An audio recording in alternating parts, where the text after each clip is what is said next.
Welcome to the Murphy, Sam, and Jodi After the Show podcast, where we hang out a little bit longer. And, sometimes there's just not enough time in the show to cram everything in. I'm here to say, so more than 3 things to know today. There were so many stories this week, and we only have room for 3 things to know every hour during the show. So here we go. Want to remind you, this is a bonus reminder. We did this week in 3 things, but on Monday, not only is it a National Day of Service, it's Martin Luther King Jr. Day, but it's also, because of that day, it's a fee-free day in all national parks. Yeah, it's free to visit any national park on Monday. Yeah, most of them I think are going to be iced over, but Well, there's a lot of, still a lot to know, and there's still a lot to see. Yeah, and Monday, it's like you got that, you got the inauguration, and don't forget the national championship. There's so much. Yeah, sometimes there's so much going on. Correct. But how cool would it be to be able to take the day and go into a national park and just decompress? And being a National Day of Service, at some of those parks, you can volunteer in the park. See, that's nice too, yeah. Yeah, 2 birds, 1 stone. To feed the bears? Anyway, no. All right, another story that didn't make 3 things to know but should have. Nintendo has revealed the Switch 2 is coming later this year. Yeah. They dropped a little teaser of it for fans. It's going to be a similar design to the original Switch, but it'll have a bigger screen and more info about it. It's coming soon. It's going to drop the new Switch on April 2nd. So if you got a gamer in the family, they're going to be asking for it. You can sign up for free tickets to try it out for free in April in New York, Los Angeles, and Dallas. I'm trying to remember, Taylor has a Switch. Taylor does have a Switch. Yes. What did the girls have when they were little? What was that thing called? Wii. No, not the Wii. I remember the Wii. Oh, Game Boy? No, it was the little handheld device that would close up, but it had little games and my gosh, like an SD card looking thing that would go in it. I'm pretty sure that was a Nintendo game. I could be totally wrong. I can see that thing, and I can remember them looking for the little the stylus. The stylus. They were huge around like 2006, and we had all the 7, little 8 games. Yeah. I feel dumb that I don't remember know what that. It was called either. Taylor, Phoebe, I'm sorry. We were paying attention. I mean, we bought those things for you. I just don't remember the name of them either. No? Anyway, Nintendo Switch 2 is coming. Okay. Also, something else floating around that did not make 3 things to know today, but I really wanted it to. There was a viral photo, a photo that's gone viral of an Academy Award in the ashes of the LA wildfires. And everybody's like, oh my gosh, who's lost their Academy Award?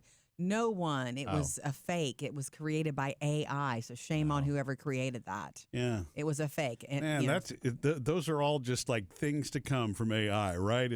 Look, I know AI does more good than bad, but we've already seen 2 goofy things come out of this during the fires. Somebody showed the Hollywood sign on fire. That was AI and a fake, but... Yeah. You got to think it's somebody who's just laughing, thinking, "Oh, let's create this. Let's see how." And it's just, but there are ways. I mean, they did some sort of. It was a reverse image search that they did on it. I don't really know how that works, but that's how they found out it wasn't. It wasn't real. It's not an Academy Award. It didn't get burned up. So. And it's interesting to me. I wonder if at some point, sooner than later, that any of these companies that offer the AI generation, the software generation, if they'll be required to keep copies of that kind of stuff. In other words, all the text data that goes in, because you're writing a summary of what you want the AI to create. It's being stored somewhere. Yeah. And so for the sake of law enforcement to be able to monitor fakes in the future, whether it's documents or others, I'm sure there's got to be some way to trace it backwards, like you were saying. Always, of course. There's no undoing a digital footprint. A note from the Academy on that story is that if an Oscar ever is destroyed for whatever reason, the Academy will replace it. Oh, that's cool. I could dig in. Free or you got to pay? I mean, I expect that you have to pay for everything in Hollywood, but yeah. Okay, moving on. The FDA, this is another story that didn't make the cut for 3 things, but I would have loved to have put it in. It's almost like it should be 10 things to know every day. The FDA wants to put, and probably will be putting in the future, mini nutrition labels on the front of packages too. You see some of that already. Yeah. The full nutrition label is on the back for those who are very interested in digging in and looking, but the labels would be very basic, only mentioning 3 nutrients: saturated fat, sodium, and added sugars. And then with a high, medium, or low designation. just Okay. all to keep us more informed about what we are putting into our bodies. Yeah, that's probably a good idea. It's easy to be in denial when you can just turn the box around. I didn't see that. Hey, and the really the cool pictures on the front, right? Yeah. The one that makes you hungry. It's one of the smartest things you can do. It's not fun, but to really pay attention for 1 week of your life to every bite. Oh, yeah. If you bite it, write it, and to pay attention to fat content and sodium content, things that you find so delicious, you have no idea how much that stuff is loaded up. Well, especially there. when it's small and it tastes so great. Yeah. I'm here You to know, say. so when until those labels became more mandatory, bigger labels, which has happened a lot, I guess, over the last 20 years, I never really thought about it. You know what? I will tell you what the game changer was for me was when restaurants and fast food restaurants were required to start posting the calories next to each meal that they serve, because you don't think about something like that. Something very small, if you don't know, you can exceed. It's math. Nobody likes doing math, right? But if all you're supposed to eat is 2,000 to 2,500 calories a day, and the little things that you love that you can eat a whole sleeve pack or other of, you know what I'm talking about? You can easily put down 4,000 or 5,000 calories a day if you're not careful. It goes. And your body's not going to get rid of that. It goes along with that thing about things that it would be nice if it were taught in school. Yes, it's a parent's, task to try to just explain nutrition and those choices to children growing up every day, because if you're feeding your kids every day, you have that opportunity. But it would be nice for there to be a basic nutrition class. And when I say that, I don't just mean reading labels, but knowing when you look at a tomato, what do you think? That it's got this and that and fiber in it, versus when you look at a bowl of ice cream. Yes, it's calcium, but what's the price you pay? How much saturated fat? Learning what's in food would help you choose between things. Yeah, maybe the fats and things weren't described as much, but I mean, before they came out with the food pyramid, it was, what was it? I don't remember what haven't thought about preceded that the in a food long time. pyramid. Whatever. You're asking the wrong person. Yeah, but they taught that in school. I mean, I guess I you're was in right. elementary school in the early 80s, late 70s, and part of PE was nutrition. And Do you remember takeaways though? yeah. I mean, I remembered the basics, vegetables, and that. I knew that you were supposed to eat a ton of candy or whatever, but nobody was talking about all the hidden fats and that kind of stuff. Sure. Sure. That's where, to me, the labeling comes in really handy, because if you think about when they started using the term trans fats and what they call fully hydrogenated oils, all that kind of stuff, the reason that existed and still does in some cases, in the first place, is it's cheaper to transport. Shipping. It's cheaper for a manufacturer to turn the fats into a solid block that they can then transport to the factory, and then fry in it, do whatever it is that they do. That process is not good for you It's because not good for your body. Well, think about it. Oil sitting in a bottle at room temperature is oil. Yeah. Hydrogenated blocks of oil, fully hydrogenated at room temperature, is a block. Yeah. Well, what do you think it's going to do when it goes in your body? Your body It's the has same to thing. work harder for it or something. I would have never known that, if that's why, like with the peanut butters, if it says it's got the hydrogenated, I don't buy it. And Jodi, you and I haven't done that in a long time.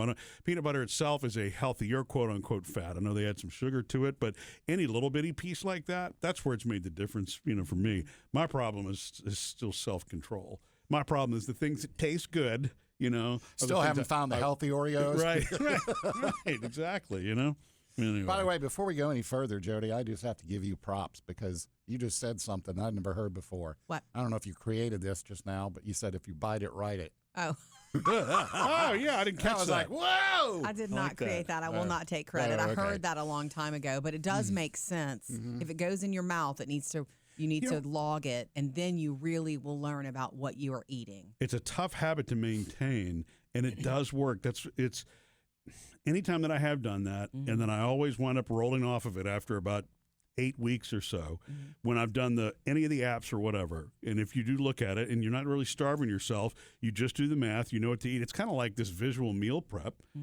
I lose weight. I do fine with that. But when I stop doing that, Because there's enough to think about every day anyway. Awareness trying to think is everything. Think about it. Self-awareness is everything. Yeah. Look, the thing about it is, if you struggle with it back and forth, you're always going to struggle with it back and forth. Just always go back. Just try. Always try. You get a new chance every day. Ready to move on? There's another one. Okay. Ready to move on? Write that down too, Sam. The busiest airport in the world is... Do we have it in America? In the United States. It's got to be the Atlanta area. It's the new annual list. And again, it's from an aviation analytics firm. I bet that's a fun place to work. Anyway, the number one airport is Atlanta for the busiest. Yeah, Hartsfield-Jackson. I remember when they added that extra runway out there. I don't remember which now. It's the fourth or fifth runway, whatever it was they added a few years ago. Really increased the amount of traffic going through there. I will say though, I guess we've all had. You can have a bad experience even at a good airport, but they do run it really well. The times I've been through it, it's just like, okay, I know what I'm doing. It's crazy busy, but there's a system to everything. Yeah, and that's the home of Delta. So Delta's big hub, and where they maintain their planes and all that's all there. If you get stuck there, some really good jet watching out of the windows. Yeah. Okay, so it's the number one busiest airport. airport. Can I guess number two? Sure. I just want to play a guessing game. So number two. Trying to give you the list. It's at LAX? No. Is it O'Hare? Dallas? No. It's not Dallas. It's not O'Hare in Chicago? Okay, we're going to get it. Is it JFK number in New York? Two. Let's get to those. Number two on the list would be an airport in Dubai. This is in the world. Worldwide. Okay. It's notable that Atlanta is number one. What's the next U.S. one? What number? It's down for Dallas is the next one down at five, and then Denver, then Chicago. Oh, Denver. Pulling in the top 10. But Dubai on the list at number 2, number 3, Tokyo, and London. Okay. Being the fourth. And then the fifth busiest being Dallas. So a friend of mine who was, went to school in Dallas for a while, and his family was there. And it's a hub airport. You're flying out. I remember him bragging about DFW. It's the only airport with its own zip code. And I mean, there may be others that have their own zip codes now. But it's true. DFW, Texas, the airport itself has its own zip code. I mean, it makes sense when you think about it.